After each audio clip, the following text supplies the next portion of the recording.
donc mbokk yi donc ñu ngi nii fii ci centre bu El Hadj Doudou Kanté donc nekk école Kamma donc bureau de vote yi mi ngi nii donc sincèrement sant yàlla parce que pour le moment amul benn coow gars yi ngi déroulé normal même des fois ñi nga xam ne bokkuñu parti sax bu ñu àndee dañuy foo kaf ree tellement que pour wan leen ne daal en tout cas gars yi xam nañ ne affaire yi jaru xuloo jaru xeex jaru ngaayoo ñëpp ñoo ànd donc gisoo bu ngeen xoolee à côté ñii ñu ngi fii di waxtaan war a xaar aussi seen tour jot ñu voté ji ñi mën a rang nañ ñi naaj bi tàng aussi ñu ngi toog ci kër gi donc gis ngeen bu ngeen xoolee ñi aussi ñu ngi toog ci kër gi moment ñu toll nii en tout cas daal même ñi bokkul parti sax dañuy toog nekk ensemble di waxtaan di diisoo mu nekk loo xam ne daal en tout cas dañ koy rafetlu trop waaw donc comme ni ngeen ko gisee waaw j'espère que da nga gis fóol yi nu mu demee ay groupe lañ ko def sax des fois nga gis groupe yoo xam ne gars yi bokkuñu fu ñuy kiiwee mais en tout cas lépp rek di wax. mandataire. ok waaw ñu ngi jàkkaarloo kenn ci ñi nga xam ne donc ñu bàyyi ko mu présenté. waaw man la Bakary Seye mandataire Benno Bokk Yaakaar centre Doudou Kanté. donc tey nan nga gisee situation bi. waaw alhamdulilah affaire yi moom mi ngi déroulé léeg-léeg dina am xaw a am ay xëccoo fii mais mënut a ñàkk mais lépp rek ñu comprendre ne lépp lu ñuy def aussi war nañ ko mën a def ci daal ak jàmm ndax li war a am moom day am àla kulli haal mais mu am ci jàmm mooy intérêt ñëpp aussi ndax pratiquement ñun ñëpp a xamante ko fi wax dara wala ko fi def dara aussi lii day jeex ci kanam tuuti rek kon mu des ñun ñu war a nekkaat ñu ngi ñaan yàlla na affaire yi dem ci procédure bi àgg ci jàmm mu ngi dem ci jàmm werante yëpp mënul ñàkk nag ndax dañoo wute far yi daa wute ak tamit influence yooyu da nga ko fiy gis mais tamit ku nekk tamit boo gisee lu dul yoon da nga koy signalé. fan nga nekk. situation bi de Serif xam nga lu ma la si mën a wax ngir ñu neew lañ bokkuloo ngir ñu neew ñuy def élection locale 2022 man maa ngi bokk si mouvement à 4G situation bi nag Serif xam nga lan moo si ëpp doole ak li si ëpp solo mooy communal képp koo xam ne intérêt askan wi ak intérêt ngi ñu neew moo la ñora ak développement ngi ñu neew situation bi daal nga wateel maire d'abord si communal si au niveau départemental Moustapha Ndiaye parce que Serif adduna bi bu ñu naxante parce que ngir ngi neew ñun ñoo ko mën a defar kenn du ñu jóge sa àll ba di ñu ko defaral ñu ñoo war a boole suñu doole ak suñuy xalaat ak suñuy gis-gis am ambition bu ñuy tabax suñu dëkk mais keneen du dëkk du jóg di ñu koy tabaxal département bi conseil département bi nag bu ma sañoon ñu teg ko si loxoy Moustapha Ndiaye parce que bu dul dara yorut conseil départemental yorut portefeuille yorut dara mais li mu dee si biir département bi maa ngi seq ak doomu aadama yi di jëflanteeg doomu aadama yi di waxtaan ak ñoom di am ay dégg-dégg si moom li mu def si biir département bi ki nga dénku dara muy def bis boo ko dénkee sa xel dana dal Serif xam nga lan moo ëpp solo si doomu aadama nit ki dafay am ngëm-ngëm am conviction nit ki kenn du jënd sa dignité nit ki lan mooy dignité mooy ngay choisir ki yow yaay tabax sa gox nga choisir kan ngay àndal pour nga tabax gox bi mu développé département bi li koy tabax yaay choisir kan nga koy tabax mu kii mais képp koo xam ne nag yow sa intérêt bopp moo la tax a jóg da ngay dem yow seul parce que benn nit tabaxut réew benn nit tabaxut dëkk benn nit tabaxut département ak dëkk mbooloo koy tabax équipe bu suude moo koy. ci la grande coalition Wallu Sénégal donc tey situation bi tey nan ngeen ci mën a wax fii ci école El Hadj Doudou Kanté. bon lu ma ci njëkk a wax rek mooy ñu xam ne Guinguinéo moom benn bopp la kenn mënu koo xar ñaar ñun ñëpp ñoo ko bokk képp ku koo xam ne gañe na ñan gañe nañ koy félicité ñi nga xam ne yàllaa ko tànn je crois que bu ñuy dénk nit ab dëkk ku nekk ñëw taxaw ne dafa bëgg a jor dëkk bi donc daal bu yàlla defee mu gañe donc loolu ñëpp nangu ne xam ne yàllaa ko tànn waaw. ban appel nga lancé à travers ci ñi nga xam ne dañuy ñëw pour voter parce que gis nañu aussi sant yàlla amagul violence donc ban appel ngay gën a lancé aussi. appel bi benn appel donc la muy la paix muy jàmm parce que ñoo bokk Guinguinéo ça aurait été dans une autre ville mën nañ comprendre parce que nit ñi xamante woon mais fii ñëpp a xamante donc jàmm jooju bu ñu xamee woon Guinguinéo je crois que ne war nañ ko mën a saxal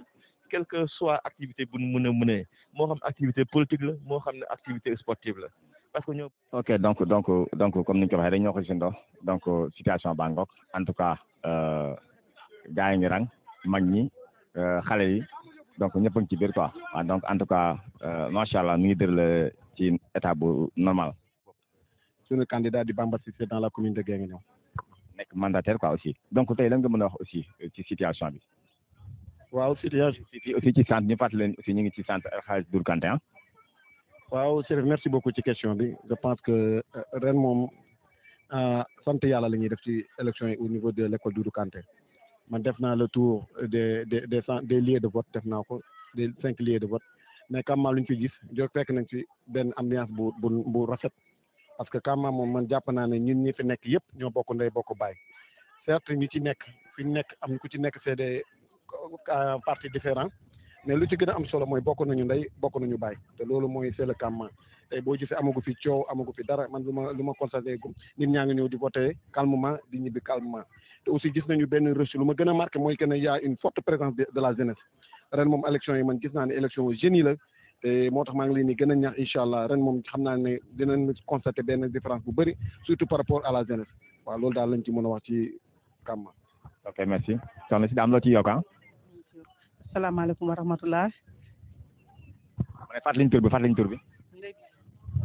asalaamaaleykum wa rahmatulah. Ndeye Biége Ndiaye maa ngi leen di nuyu di leen ziar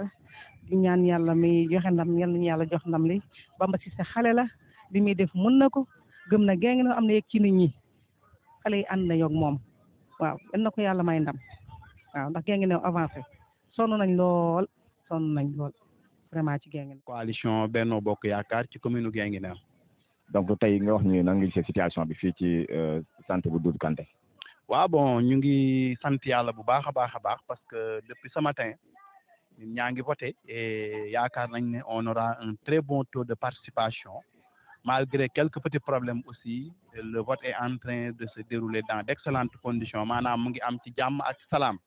donc ñuy ñaan yàlla aussi mu dimbala ñu ba jàmm ji ñu gis ci biir centre bi mu continuer ba bureau yi di tëj. mais est-ce que yéexul par rapport ak wala yow nu nga ko gisee. waaw bon am na benn bureau boo xam ne nag moom chaque élection muy bureau 2 dinay yéex trop gis nga bureau 1 bi ñu jàkkaarlool daanaka kenn voteetul mais bureau 2 bi moom vraiment chaque élection dafay xat xaw ma nag lan moo ko waral xaw ma ba xam yeneen bureau yi day am absent yu bëri mais bureau 2 moom vraiment dafay xat quoi mais sinon yeneen bureau yi moom progression bi normal donc remarque mu ngi seetlu wala tey rek nga ko seetlu. chaque élection man fi yàlla def na depuis may voté ba léegi école Doudou Kanté lay voté waaye foog naa ne daal les 5 dernières élections yi nga xam ne voté naa ko fii chaque fois bureau 2 bi moom day xat lool d'ailleurs moom mooy mujj a délibéré aussi quoi.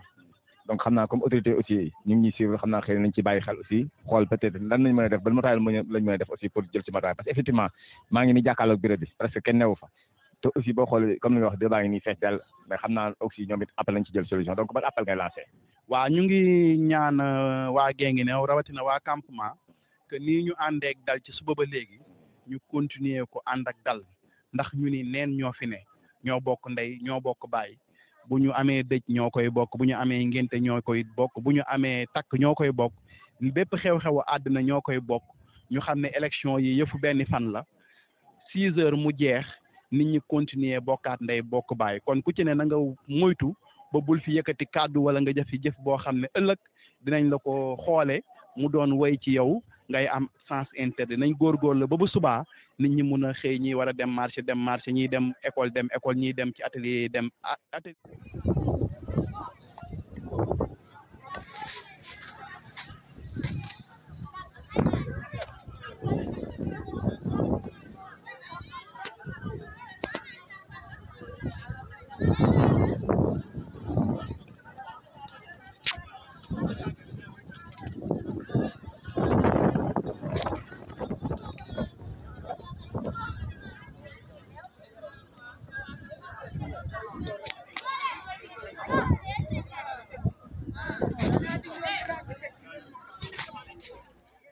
ki ñu jàkkaarloo mooy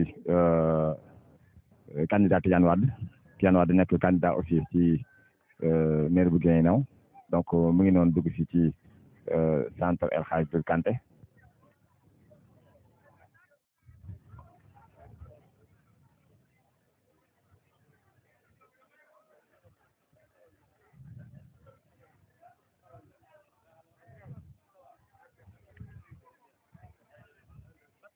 waaw naka idée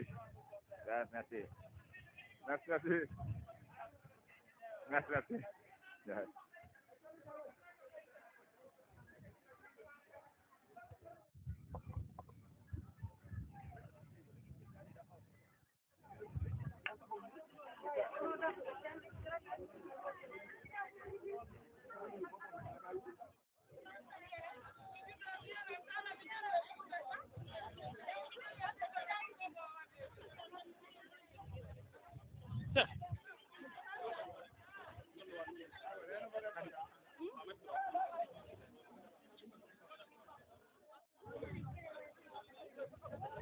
ok donc président Maguette Bangok ak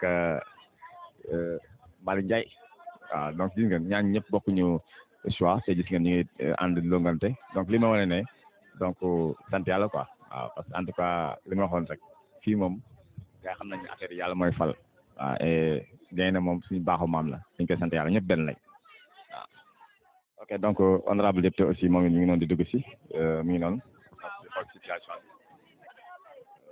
honorable député moom Moussa Ndiaye FM ak Sey Info TV Saloum Info TV Guinguinéo TV tey ñu ngi taxaw ak Mouhamadou Moustapha Ndiaye honorable député di candidat ci conseil départemental u Guinguinéo sëñ Moustapha ñu ngi lay nuyu. waaw ñu ngi lay fay sëñ Badara di leen sant bu baax a baax di leen gërëm ci taxawaay bi. tey waa rajo Guinguinéo ñëw di def en direct ak yow ci lancé bi nga xamante ne Forum Civil tàmbali woon na ko te ba tey ci doxin boobu lañ nekk muy lancer de paix bi nga xamante ne ñu ngi koy def pour population Guinguinéo bi xam ne Guinguinéo benn bopp la kenn mënu koo xar ñaar sëñ Moustapha ñu doon laaj yow naka nga taxawee tey ci bis bi tey. waaw ñu ngi leen di sant bu baax di sant ñëpp aussi vraiment di nuyu toute la population du département de Guinguinéo loolu maa ngi ci jublu fukki commune ak ñaar yëpp di rafetlu vraiment taxawaay bi nga xam ne kenn ku nekk ci population bi am na ko ci élection yi nga xam ne vraiment ci la ñu nekk muy élection yoo xam ne mel ni ne tey lay yem processus bi xaw na yàgg wàccaay bi xaw na yàgg processus commencé bi lay yàgg na waaye tey jii la lépp di jeex incha allah gannaaw ba résultat yi génnee loolu nag li ma ci bëgg a wax rek mooy day jeex muy élection yi jàmm nag da ko war a lal ndax dëkkandoo gi day continuer jàmm jooju nag moom ñun xaaruñ sax ba élection yi ñu di ci wax ndax suñu message toujours ci jàmm la nekk jàmm lañ koy tàmbale ci lañ koy waxee ci lañ koy eggalee itam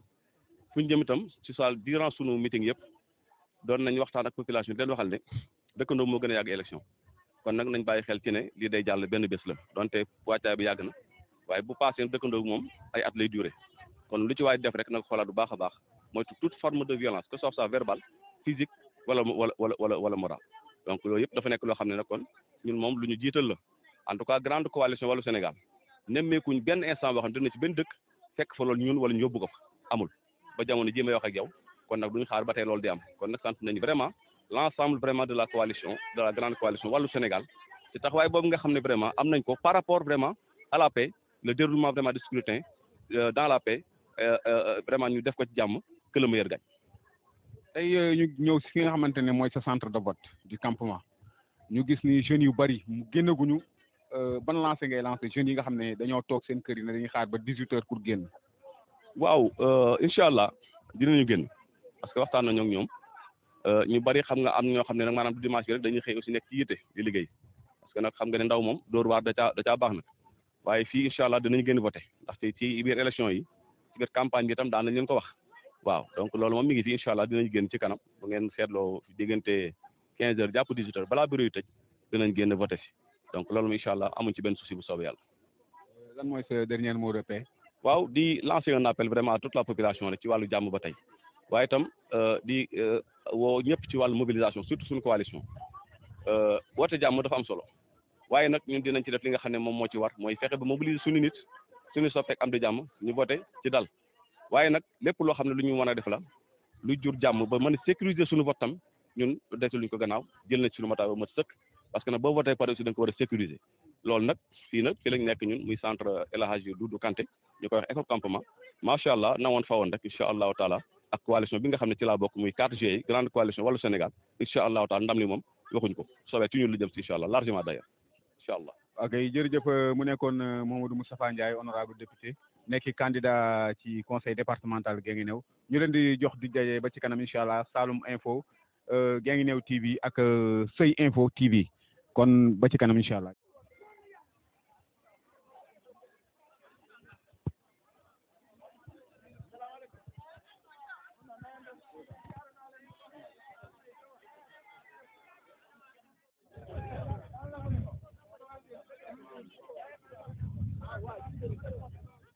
mbokki Show FM Sey Info TV Guinguinéo TV ak Saloum Info TV tey ñu ngi taxaw ak Tidiane Wade di candidat ci mairie Guinguinéo monsieur Wade ñu ngi lay nuyu. jërëjëf jërëjëf ñu ngi lay fay di nuyu waa Sey Info TV waa Saloum Info TV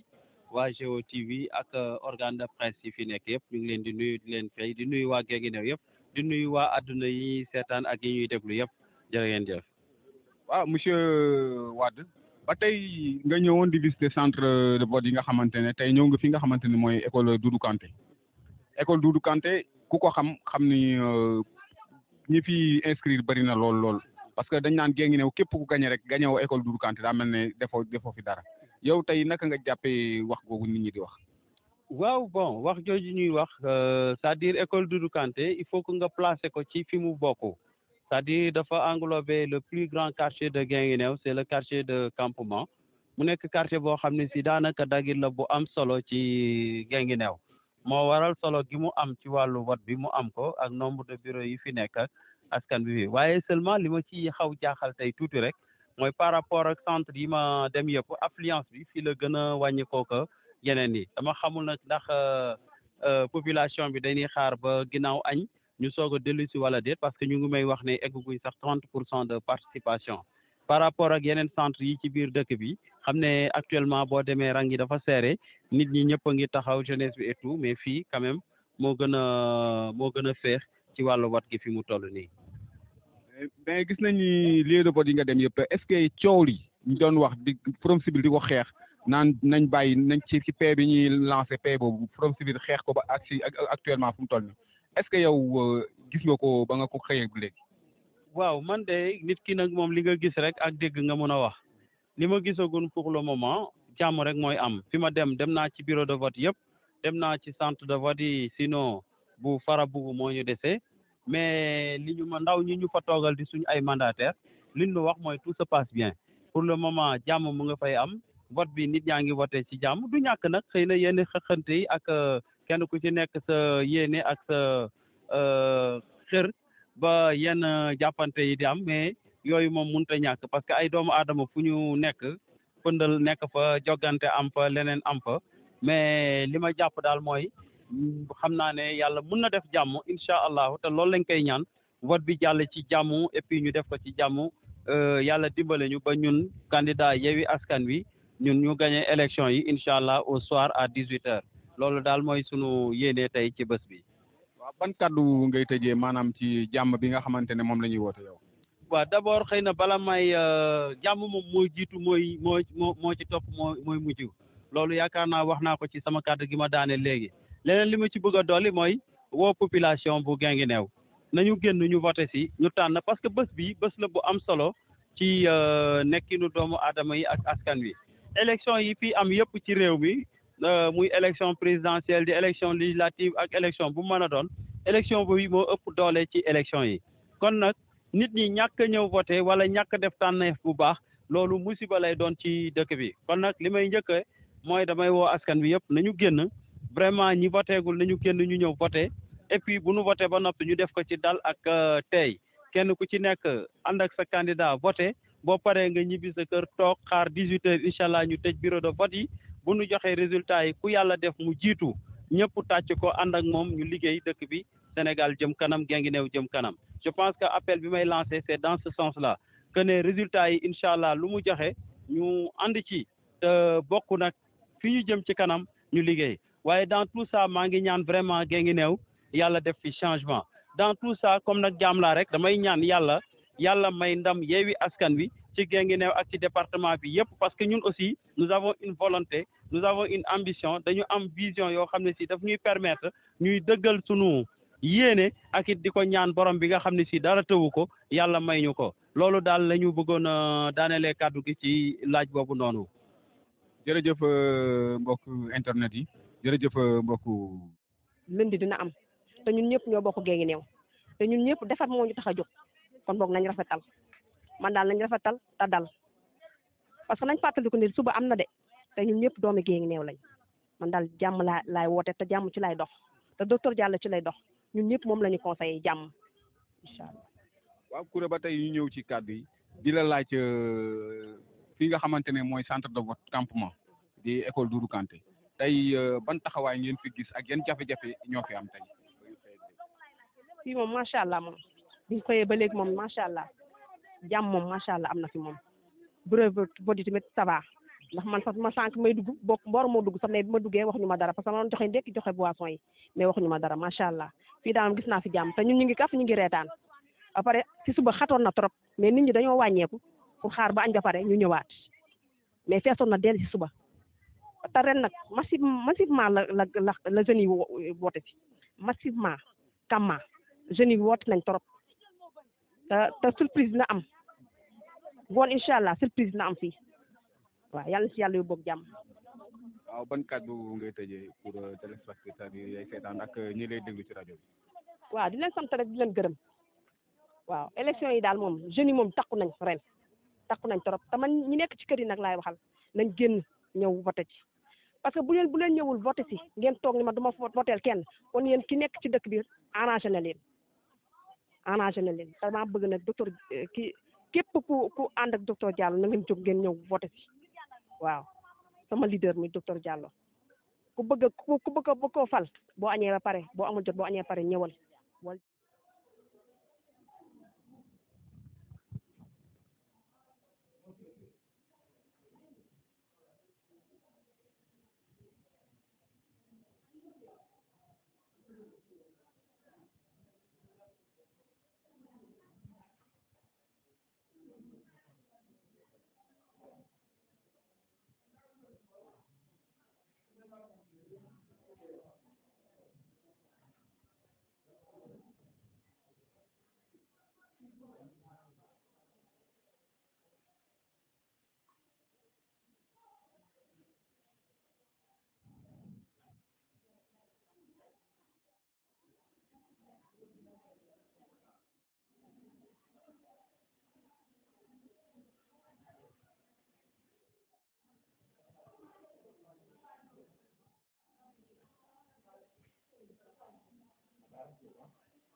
ok donc instant yi ñu ngi ci bureau mairie donc bureau mairie dañ koy indi fii dañ koy indi maternelle école maternelle lañ indi léegi bureau mairie quoi waaw ñu ngi ci bureau mairie bi muy jardin la ñuy indi kii bi ok donc comme ngeen ko kii rek fii ci centre bu mairie bi donc nit ñaa ngi nii toog ci taatu garab yi fii dallu donc boo tourné aussi suñu yaay ñu ngi toog ci garab yi ok donc ñu ngi ci case tout petit donc mu nekk bureau mairie donc bureau mairie bi fii la donc situation bi comme ni ngeen gisee mi ngi nii donc gaay ngok ok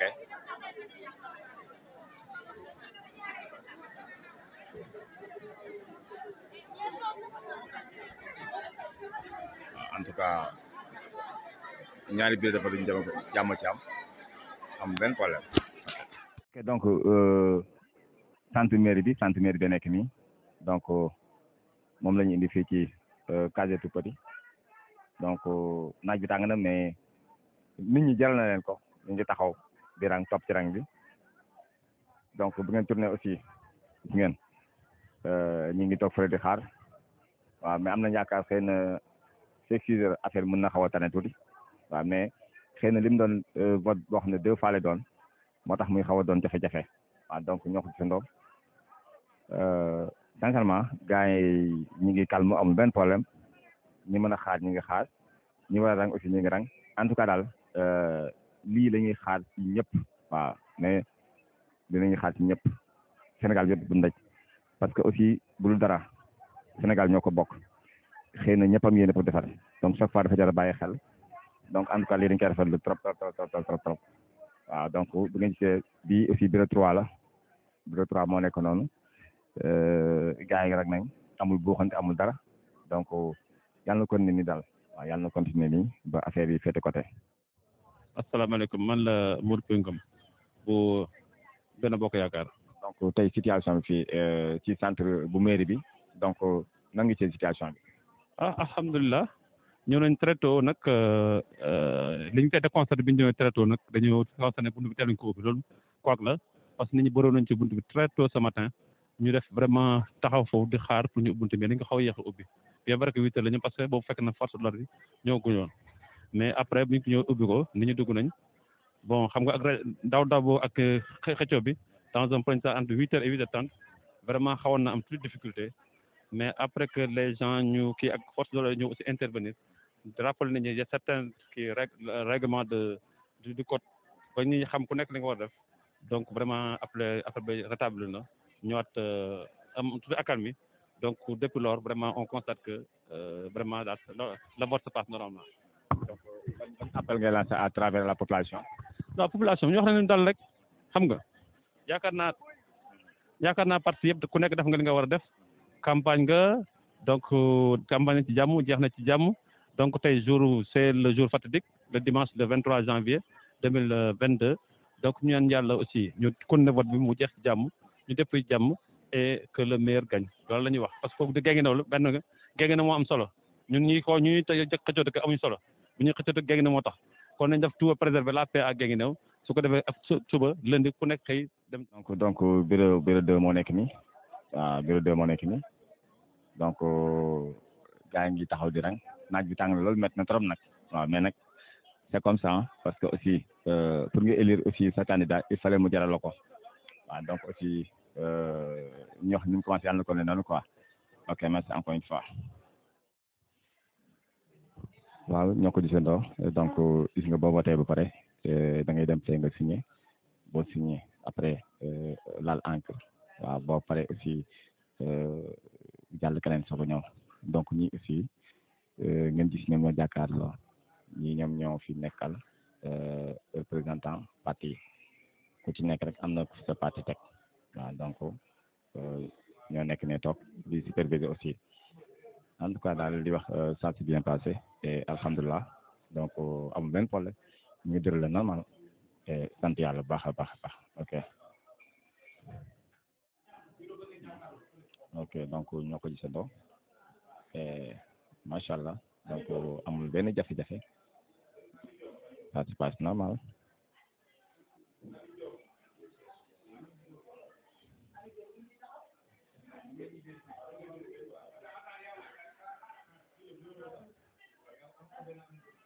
donc ñu ngi centre Moustapha Sarr waaw ñu ngi centre Moustapha Sarr donc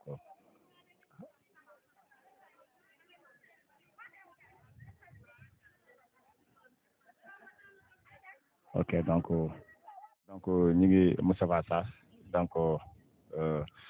xam naa naaj bi mu tàng aussi day tax affaire yi xaw a kii tuuti quoi waaw donc bu ngeen gisee les de vote yi ok donc Moustapha Sarr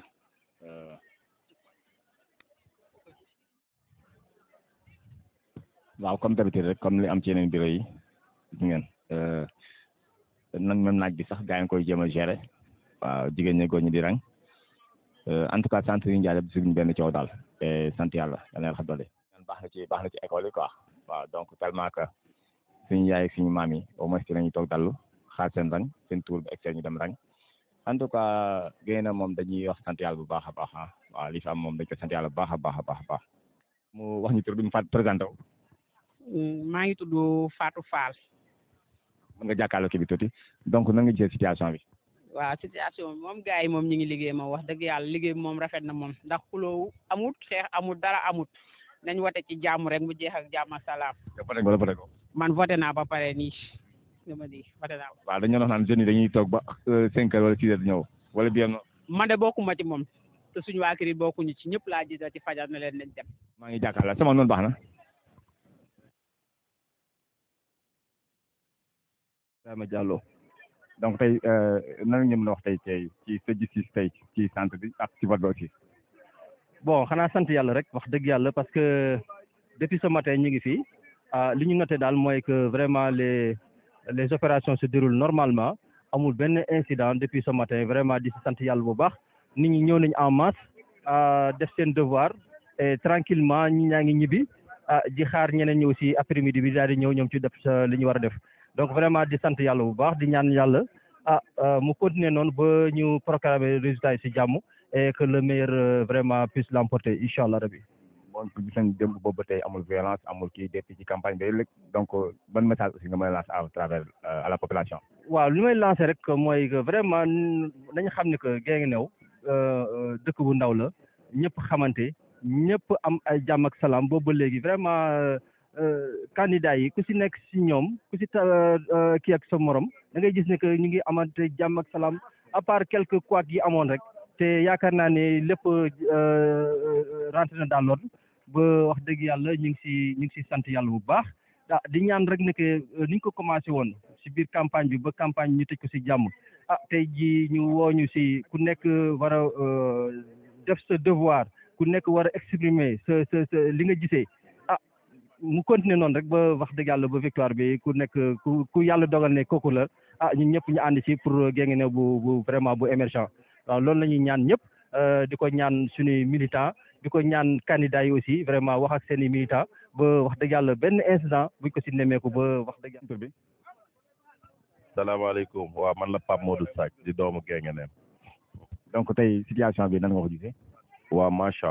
allah parce que vraiment campagne bi ni mu demee woon sax ñun doomu Guinguinéo xawoon nañ ci tiit mais tey moom comprendre nañ ne Guinguinéo rek moo ñu ñor quoi que avancement Guinguinéo ñun ñoo bokk ndey ñoo bokk baay que suba après dañuy àndaat Guinguinéo benn bopp la kenn mënu ko xar ñaar lépp ci avancement Guinguinéo lañ ko bëgg moo ñu jaral leen li quoi pour que rek Guinguinéo changé moo tax ñu nekk ci surtout les jeunes vraiment ak élection tey ni ma gis jeunes yi dañ volonté wu dañ teel a génn engagé loolu mooy wane que ne jeunes yi bëgg nañ Guinguinéo changé Guinguinéo bu bees ci loolu lañ nekk rek mais instant bi ñun ñëpp ñooy ànd ñoo bokk ndey ñoo bokk bàyyi ñooy waxtaan macha allah yal na yàlla def mu egg ci jàmm que le meilleur gagne ki mën a gérer dëkk bi gérer ko waaw rek. mais gis nañu aussi jeunes yi cette fois-ci engagé nañ par rapport ak ba njëkk ba parce que jeunes yi moom maanaam mën nañu ne dañu bàyyi ba 5 heures mais changement am na daal lu waral lool. waaw surtout ça moom laa lay wax léegi ci sama biir wax que ne bi ma xëyee ma gis bu ñu daan ñëw ci élection instant bi ñu daan ñëw ay mag la ñuy gis mais ren dañ gis beneen facette ñëw jeunesse bi lañ gis ñëw génn gisee ñu xam ne kon vraiment bon ñun ñëpp ñoo bokk benn bëgg bi mooy kën rek.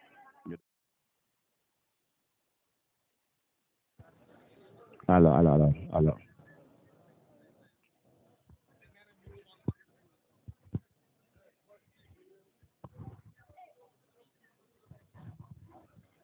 ok donc ñu ngi jàkkaarloo suñu benn grand ñu bàyyi ko mu fàttali ñu tur bi. waaw Pa Ousmane la Pa Ousmane Gueye dëkk fii ci Guinguinéo quartier Côte d'Ivoire di voté fii ci centre El Hadj Moussa Sarr. donc tey situation bi tey fii ci centre Moussa Sarr lan nga mën a wax. waaw situation bi ñu xëyee macha allah nit ñi génn nañ ñëw nañ macha allah ñu bëri voté nañ ndax tey suba bureau yëpp macha allah rang la woon ñu bëri voté nañ macha allah jàmm am na fi kenn xiiroo fi kenn coow fi. ndax ñoo bokk li ñu bëgg ndax lépp ñoo bëgg rek Guinguinéo avancé ndax ñun ñëpp daal képp ku jël dëkk bi li nga bëgg mooy Guinguinéo avancé moo tax tey macha allah fii ci centre Moussa Sarr foogoon nañ nag dana bëri coow ndax juróom-benn bureau de vote la ñu bëri boo ko gañee rek macha allah gañe nga dëkk bi ñu bëri ñëw nañ mais daal gisuñu fi coow ñu ñaa ngi voté macha allah li ma ci gis te bëgg ñu bàyyi ci xel képp ku mooy ñu jiite wàllum vote yi buñ ko mënee def am na fii am na Céréer am na Gourou Kanté maanaam bureau de vote yi ñu peese ko maanaam am na bureau yoo xam ne day bëri rang lool am yoo xam ne day vide kenn du fa nekk bureau yi nañ koy peese xool centre bi ñaataa ci nekk ñu tasaare ko ci bureau de vote yi mais ñaari bureau vide kenn voté wu fa yeneen ñaari bureau ñetti bureau yi nit ñi di fa rang mu yàgg loolu baaxul loolu daal laa gis loo xam ne gis naa ne war nañ kaa defaraat. waaw parce que constat bi nga seetlu ñu bëri mën nañu seetlu aussi ba ñun ñuy dem ci terrain bi loolu lañ gis xam naa autorité aussi nañ ci jël xel donc ban appel ngay lancé. appel bi ngay lancé moo di comme que campagne nañ ci jàmm ak salaam ñu ngi ci voté yi tey te dëkk bi ñoo ko bokk kenn mënu kaa séddoo ngoon ku gañe ñu xam ne gañe na ñiñ gañe àndandoo ki gañe macha allah bokk liggéey dëkk bi ki raw ci dëkk bi ngoon buñ ne diw moo raw ci dëkk bi kooku tamit na woo ñi nga xam ne macha allah ñoom la doon joganteel ñu ànd liggéey ndax lépp daal dañoo bëgg dëkk bi jëm ca kanam rek xiiroo am fi ŋaayoo am fi ndax ñun ñëpp dañoo bëgg dëkk bi moo tax ku nekk naan falma ki gañee na bokk ak ñi gañe ànd liggéey dëkk bi waaye tamit ki perte tamit na xam ne ñoom moom dafa perte nit ñi ñoom ñoo tànn ndax élection mairie sàcc xaju fi ba 5 ans incha allah ci kanam ki gañee da liggéey dëkk bi bu liggéeyul dëkk bi tamit ëllëg tamit ñu wàccee ko fal kanam rek ndax dëkk bi ñoo ko moom te kenn mënuñ cee génnee dëkk bi ñu ñëpp ay doomu dëkk bi lañ ak ki gañe daal na macha allah ànd ak xel mu kii boole ñëpp liggéey nga xam ne gi ngenaaw ca kaw ca kanam lépp ñoo bëgg génn avancé kon wax dëgg yàlla war nañoo mën a juboo 32 chauffeur bu ñu àndee ci benn Ndiaga Ndiaye kenn mooy conduire Serif Seye jërëjëf. ok man ok.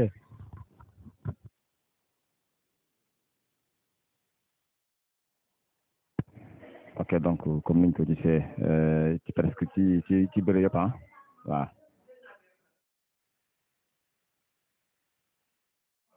ok donc ñu ngi fi daje docteur Diallo sax mu ñëw war a voté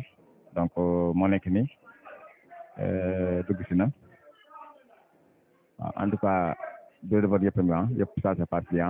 waaw yëpp mu ngi déroulé normal donc comme les autres rek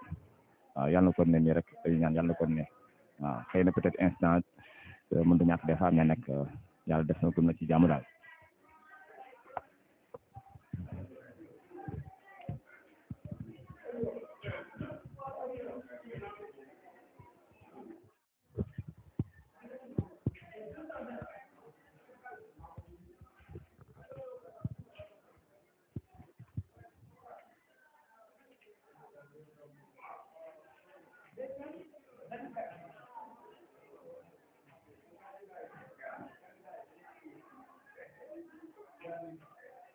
ok docteur Diallo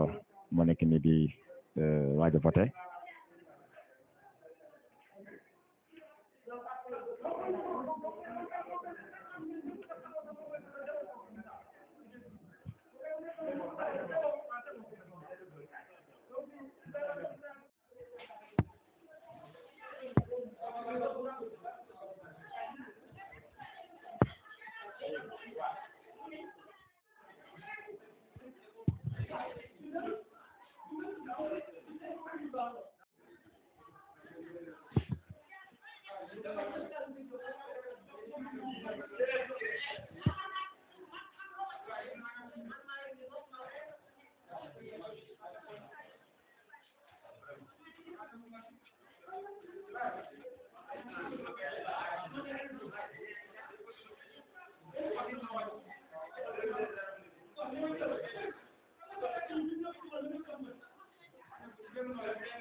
ok waaw donc docteur Diallo